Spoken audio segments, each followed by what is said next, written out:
زیادہ تر ان لوگوں کا رہا ہے کہ جو پچھلی حکومتوں میں رہے ہیں، جنہوں نے کسی نہ کسی بہانے سے اس زمین پر قبضہ کر لیا ہے۔ اب مسئلہ بہت سنگین ہمارے سامنے آ گیا ہے، اور کوشش اس بات کی جا رہی ہے کہ یہ اتنی بڑی ملکیت پورے ملک میں آپ کی خدمت میں عرض کر دوں کہ ہندوستان میں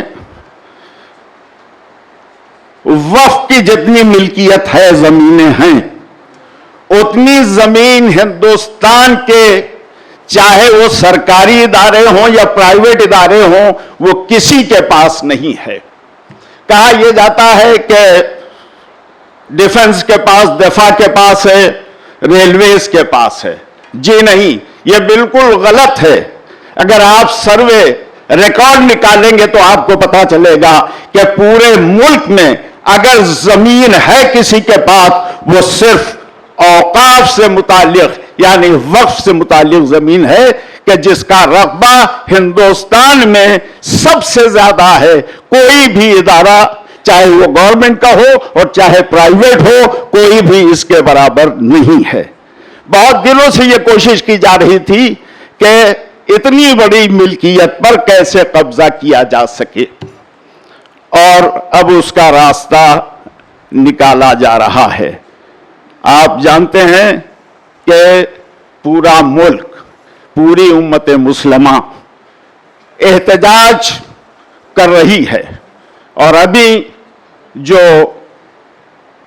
لیٹرز بھیجے گئے ہیں وہ 5 کروڑ سے زیادہ لیٹرز گورنمنٹ کو بھیجے گئے ہیں کہ ہم تمہارے اس فیصلے پر تیار نہیں ہیں۔ یاد رکھیے گا اس بات کو، اکیلا چنا بھاڑ نہیں پھوڑتا ہے۔ جب تک سب مل کے اس لڑائی کو نہیں لڑیں گے، ہم سب کو ایک کونے سے لے کے دوسرے کونے تک، کشمیر سے لے کے کنیا کماری تک جتنے بھی ہیں، انہیں مل جل کے اس لڑائی کو لڑنا پڑے گا۔ ابھی صرف جے پی سی میں ہے تو اطمینان سے نہ بیٹھ جائیے کہ جے پی سی میں پہنچ گئی تو اب چھوٹ جائے گی، نہیں، کوئی سوال نہیں ہے۔ جے پی سی تو ایک دکھاوا ہے، ایک بھلاوا ہے، وقت کو ٹالنے کا ایک ذریعہ اور ایک طریقہ ہے۔ جے پی سی ٹھنڈے بستے میں کسی چیز کو ڈال دینے کا نام ہے، لہذا احتجاج ہوتا رہنا چاہیے، متحدہ طور پر احتجاج ہونا چاہیے۔ All India Muslim Personal Law Board نے اس پرچم کو بلند کیا ہے۔ میں ایک فرقے کی نمائندگی کرتے ہوئے آپ کو یہ یقین دلانا چاہتا ہوں کہ کوئی بھی وقت ہوگا، کسی بھی لمحے، جب آل انڈیا پرسنل لاء بورڈ آواز دے گا تو ہم ان کی آواز میں آواز ملا کر اٹھیں گے، ایک ساتھ اٹھیں گے، اور اس لڑائی میں ان کے ساتھ رہیں گے جب تک اللہ ہمیں فتح نہیں دیتا ہے۔ اور ہم نصرت الہی پر یقین رکھتے ہیں، بھروسہ رکھتے ہیں، اس لیے کہ ہم اپنی ملکیت کی لڑائی نہیں لڑ رہے ہیں، ہم اللہ کے حقوق کی لڑائی لڑ رہے ہیں، اس زمین کو بچانا چاہتے ہیں جو اللہ کی ملکیت ہے، کسی انفرادی شخصیت کی یا کسی انڈیویجول کی یہ ملکیت نہیں ہے۔ انشاءاللہ اگر اس طرح سے ہم مل جل کے یہ لڑائی لڑتے رہیں گے تو فتح ہماری ہوگی۔ بس یہی دعا ہے کہ پروردگار، یہ جو آئے ہیں وہ تیری بارگاہ میں حاضر ہوئے ہیں